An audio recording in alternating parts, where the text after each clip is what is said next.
Hey everyone, this is Mike, and today we're going to be talking about Machinist in Shadowbringers. Now, Machinist is a job that I've played for a very long time. It has changed quite a bit from Heavensward into Stormblood, and then from Stormblood going into Shadowbringers. It changed completely again. Now, Stormblood Machinist is the one that I enjoyed the most. I loved that job back in the day, I played it a lot as well, but it had its issues. It was difficult to get into, it had a high skill ceiling, it was clunky, it was very unforgiving if you messed up your rotation, it was very strict in the rotation as well. So there were a lot of things that were basically going against a lot of people wanting to play this job. And then of course Bard also getting its rework in Stormblood. That was pretty much the clear favorite for the majority of the player base. However, I really enjoyed Machinist back in Stormblood. Probably 4.0, 4.1 Machinist was most likely my favorite, because back then you actually needed to manage your heat gauge, whereas towards the end of the expansion you didn't really need to do that anymore, as it kind of just lined up. But I really enjoyed the playstyle. You had a very strong burst window in that of Wildfire. Once that was over, you would go into a cooldown phase, then you would put on your barrel stabilizer with your gas barrel, and then you were back to building up towards the next Wildfire. It was a very burst heavy job, where you would quite literally pull all of your resources inside that Wildfire, and then outside of that it was pretty much a little bit on the lesser side as to what you were doing. But I still really enjoyed that playstyle. Going into Shadowbringers, however, this was completely changed. A lot of the abilities that we still have from back in Stormblood have been changed in the way that they work or interact with the rotation, and the rotation itself has also been completely changed. We still have Wildfire, but it doesn't function the same way as it did back then mechanically of how the skill works. We also have our 1-2-3 combo that also doesn't work the same anymore as it did back then, and we also have a couple of new things that we're gonna have to pay attention to. Now, I'm not saying that Shadowbringers Machinist is bad by any stretch of the imagination. I just really enjoyed Stormblood Machinist, but I do still quite enjoy Shadowbringers Machinist as well. And today we're going to be talking about everything that you need to know if you want to get started on playing Machinist. Probably the easiest ranged physical DPS to get into at the moment, or that might just be because I've just been playing the job for so long that it definitely doesn't really feel all too difficult. So, what do we have access to as Machinist? Well, first of all, we have two gauges that we need to think about, which are going to be the heat gauge and the battery gauge. Now, both of these are very simple to manage. Your heat gauge is going to be building up every time that you use your normal global cooldowns. We also have special global cooldowns, which I'll talk about in just a second, but they don't generate heat. We also have barrel stabilizer, and this will just give us a flat out 50 heat gauge increase, which is going to be really important when we look at the opener more specifically. With this heat gauge we can do one thing, and that is use our skill called Hypercharge. When we use Hypercharge we get access to two new abilities, Heat Blast and Auto Crossbow. Heat Blast is going to be our single target ability, Auto Crossbow is going to be for AoE purposes. The cool thing about Heat Blast is that it will also reduce the cooldown of two of our off-global cooldowns by 15 seconds. So it's going to mean that we're going to be using those two off-global cooldowns quite a bit. These are called Gauss Round and Ricochet, and these have 3 charges on them as well. So when you start the fight, you're going to be using these a lot. Whenever you go into your Hypercharge window and you start spamming that Heat Blast, which by the way is on a 1.5 second recast timer, so your GCD is going to go really fast whenever you have this Hypercharge active. And then of course every time you use the Heat Blast you're going to be reducing the cooldown of your Ricochet and your Gauss Round, meaning that you're going to be alternating between these two of global cooldowns quite a bit whilst your Hypercharge window is active. The battery gauge, on the other hand, is quite simply used for your turret. This is your Rook Auto turret at the beginning of the game. Once you reach level 80, this transforms into your Automaton Queen, which is a really cool robot that you can see Machinist summon, and is relatively simple. As soon as you reach 50 gauge, you can use your Queen, and then she'll stay on the field for as long as you have gauge for. She doesn't do more damage depending on you having more gauge. It is basically a one-to-one exchange. The more gauge you have, the longer she stays out, but it's not more damage than if you, for example, say summon her at 50 and then 50. It'll do the same damage as if you were to summon her at 100 gauge. So you don't really have to worry about when to summon her all that much, unless of course you want to be aligning it with raid buffs that are out, because she does benefit from the raid buffs. So that is pretty much where you want to line it up. You don't want to summon it at specific, like for example, let's say 75 heat or something like that. Actually 75 heat you can't even get.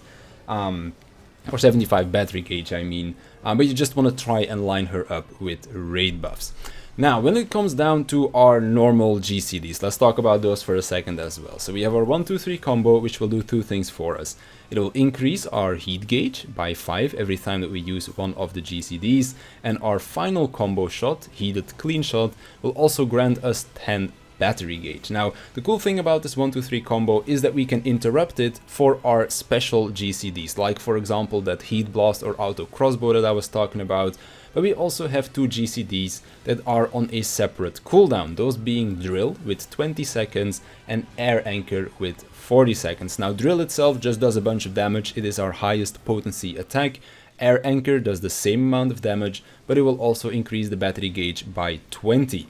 Now, we also have another off-global cooldown called Reassemble that works together with these two skills, because Reassemble will make it so that our next GCD that we use is going to do a critical direct hit, and seeing how Drill and Air Anchor are our two high potency GCDs, we always want to be using it on one of these two skills. Which one you use it on doesn't matter, because they do the same damage. You just want to be using it on one of the two of them. Now, those are pretty much our GCD rotations. We have our 1, 2, 3, we have Drill and Air Anchor, and then whenever we want to spend 50 gauge on Hypercharge, we want to be using that as well. Of course, you do want to make sure that your Drill and Air Anchor are on a long enough cooldown so that when you go into Hypercharge, which lasts for about 8 seconds, that you don't need to use your Drill or Air Anchor during this Hypercharge, because then of course you're going to be missing out on a Heat Blast, and that is not going to be good either, because then you're losing cooldown reduction on your Ricochet and Gauss round. And of course, if you do decide to use Heat Blast instead, then you're going to be keeping your Drill or Air Anchor on cooldown, which is also not really a good thing. Now, we still have two other skills that we need to talk about, and that is our Flamethrower and Bioblaster. Flamethrower is a GCD that is also on its own separate cooldown of 1 minute, and this will just bring out a Flamethrower and you just start flamethrowing stuff in front of you. This is a damage over time ability. You do need to channel this, so you need to stand still while you're using it, and this is just an AoE skill that we can use. Bioblaster is the AoE version of Drill. Now, Air Anchor, unfortunately enough, does not have an AoE version, but at least Drill does. So when you're doing AoE stuff, you're going to be using your Spread Shot, which is your spammable AoE. Whenever we go into Hypercharge, we can use that Auto Crossbow for the AoE instead of Heat Blast. And then when it comes to Drill, instead of using that, we can use Bioblaster for AoE as well. So Machinist AoE is actually relatively interesting and quite fun as well, rather than just spamming 1 or 2 buttons like you do with a lot of the other classes out there.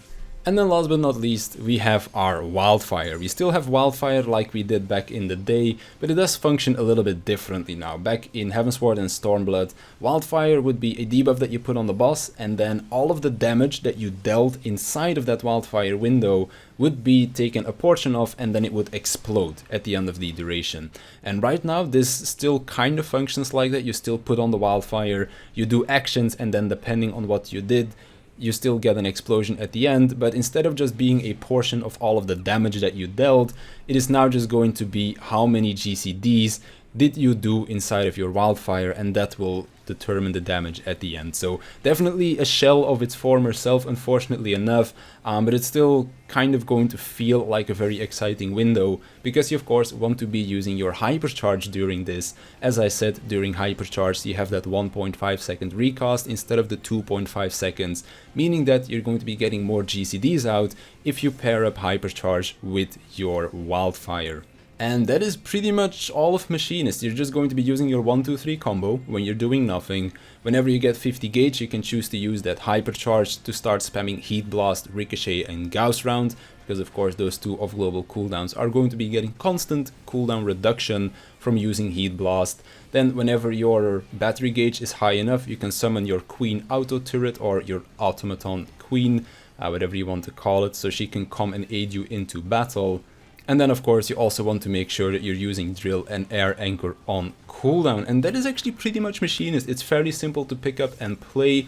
If you go and hit a dummy for 10 minutes, you'll probably get a grasp of the basics of Machinist. For the most part, you're not really paying too much attention to all of the different mechanics that are going on, because they're all quite separate from each other. You just use your 1, 2, 3 when you have nothing to do. You try to use Drill and Air Anchor on cooldown as much as possible. When those two skills are on cooldown, you can also use your Hypercharge to start using those Heat Blasts. And the only thing you really have to care about is whenever you use Wildfire, make sure you have your Hypercharge ready, whenever you want to use hypercharge, make sure that the drill and air anchor are on cooldown, and outside of that it's literally just use your off global cooldowns as they come up, and try to of course have enough like heat gauge ready for when you do go into that wildfire. But then again, we do have our barrel stabilizer, which gives us 50 gauge as well, so if you really are in a pickle for getting more gauge, you can always use your barrel stabilizer. In general, in the rotation, you're actually going to be using it after your wildfire is done, outside of the opener, but that is a little bit more optimization stuff that I'm not really going to cover in this video.